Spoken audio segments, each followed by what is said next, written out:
The following video shows you how to undertake an example anaesthetic machine safety check. It is based on both the AAGBI safety guideline, Checking Anaesthetic Equipment 2012, which can be found on the AAGBI website, as well as the checks we do on our machines in our local hospital. For your exam, you will be expected to be familiar with the AAGBI safety checklist, and you should have a printout copy of this with you as you watch this video to aid your learning. But always undertake any check according to local hospital and manufacturer policies.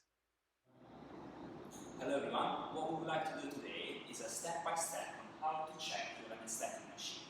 The first thing you will need to do before checking your anaesthetic machine is to make sure that the self-inflated bag is present in your machine. So you want to make sure that your ambu bag is adult and is in date. Next thing you need to do is to switch on your anaesthetic machine and check all your elements are present on the machine.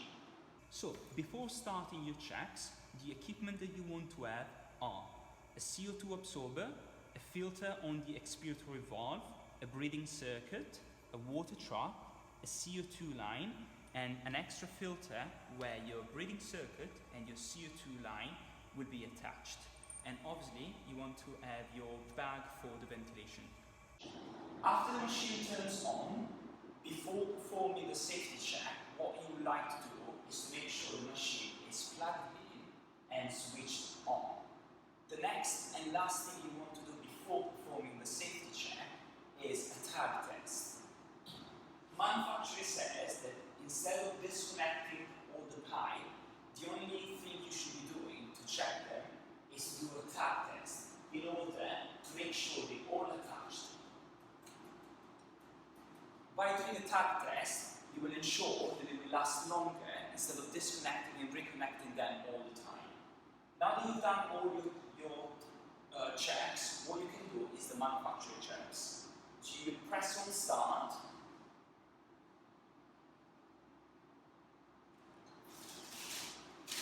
And the first thing you need to do is to access the backup cylinders, open and close them. After you do this, all the numbers will appear in green and you can click on continue. The oxygen flush is the first step. So you do an oxygen flush for approximately 3 seconds until you hear the noise and then you can release the bottle. You will say passed. The next check would be to check your respiratory and expiratory valves are actually moving. In order to do that, you need to open this cassette and I will physically double check that both valves are moving.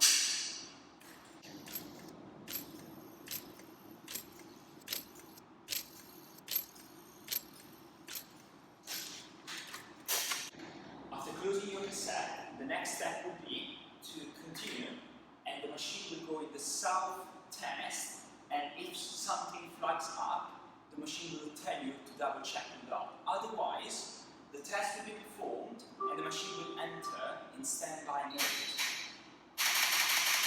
It will last in standby mode for 12 hours, and after 12 hours, a new test will need to be re-performed.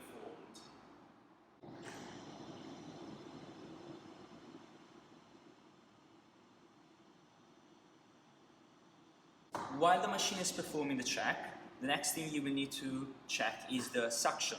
What you would like to do is to make sure the whole system is there, all clean and new, and you will turn on the suction. You want to make sure it will reach a certain pressure, and when you occlude the tube, that pressure will increase. And then after you're happy with the suction, you can turn it off. Something as well you want to check is your auxiliary oxygen supply that is working appropriately. So you will turn on the flow and you just need to make sure oxygen is flowing appropriately. After your machine has all the tests, it will be in standby mode, and the next thing you can do is the two-bag test. First thing, you want to attach your spare bag to one end of the breathing circuit. We will then set up the fresh gas flow around 5 and start the case. After starting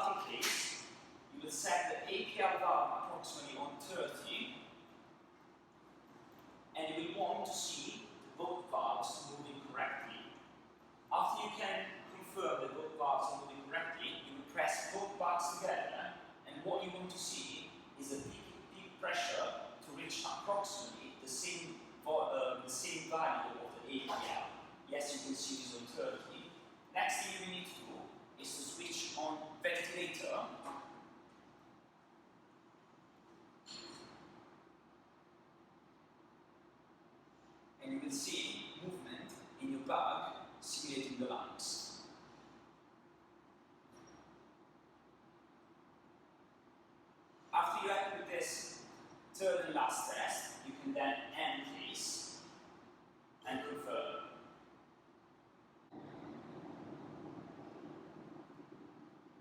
After performing a 2-bag test, the next thing you will need to do is to double check that your vaporizer are mounted correctly. In this case, we have Silforane, but also Desforane and Isoforane are compatible. We're going to check if your soda line is mounted at the right level and the gas outlet is actually correctly selected.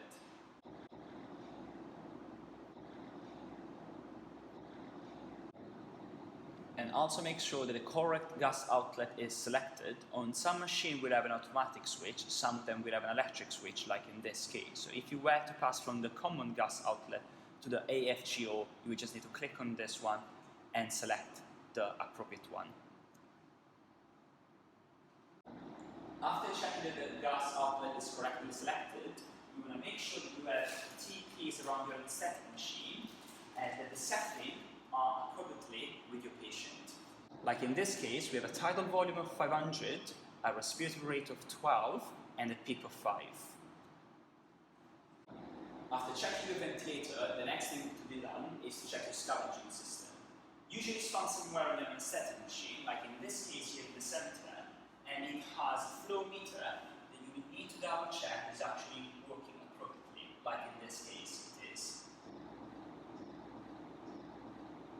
The next thing you want to check is your monitor, so you can just tap on your monitor and start case.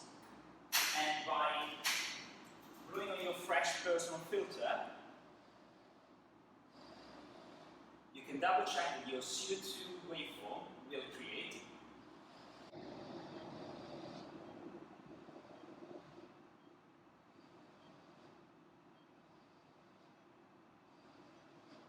And that you have SATS probe on monitor.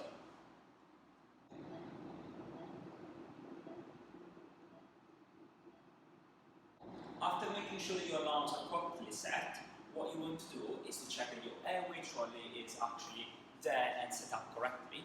So you want to double check with your anaesthetist what's the plan for the day and for the first patient, and you want to make sure that the layout of the trolley is 2 blades, sides 3 and 4, rescue eye-gel, sides 4 and 5, Gadal airway, sides 2 and 3, a cannulation tray and 2 ETT tube, a side 7 and a sides 8, and tube tie and a 10 ml syringe, and your bougie. And then don't forget your self-inflating bag, your common gas outlet, your difficult airway equipment, your resuscitation equipment, and then your TIVA and other equipment.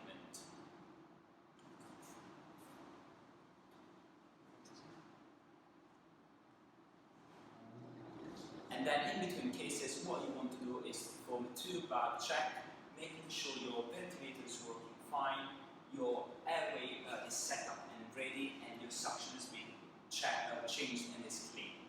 And now this concludes our safety check for an anesthetic machine. What we would like to do now is to do all the checks without stopping and just to show you how these should be done.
tube valve ventilation check.